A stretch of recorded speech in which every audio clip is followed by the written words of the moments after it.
సికింద్రాబాద్ ఉజ్జయిని మహంకాళి అమ్మవారి బోనాలు వైభవంగా కొనసాగుతున్నాయి. వేకువజాము నుంచే అమ్మవారిని భక్తులు పెద్ద ఎత్తున దర్శించుకుంటున్నారు. అమ్మవారిని సికింద్రాబాద్ ఎమ్మెల్యే తలసాని శ్రీనివాస్ యాదవ్ దర్శించుకున్నారు. ఇక ప్రపంచవ్యాప్తంగా బోనాల పండుగ జరుగుతుందని, పోతురాజుల విన్యాసాలు అందరినీ ఆకట్టుకుంటాయని తలసాని అన్నారు. 40 సంవత్సరాలుగా తమ కుటుంబం అమ్మవారి సేవలో పాల్గొంటుందన్నారు. అమ్మవారి ఆశీస్సులు ప్రజలందరిపై ఉంటారని ప్రార్థించారు తలసాని. జాతర బోనాల ఉత్సవాలు మరి ఉదయము 3 గంటలకు ప్రారంభమైనటువంటి ఈ ఉత్సవాల్లో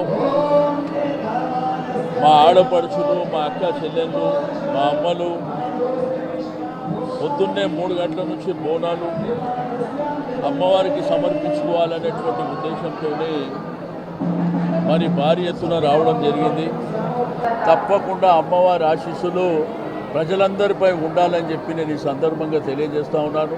రైతాంగం బాగుండాలి, ప్రజలు బాగుండాలి, ప్రతి ఒక్కరు అమ్మవారి భక్తులు తప్పకుండా సంతోషంగా ఉండాలని కోరుకుంటూ సెలవు.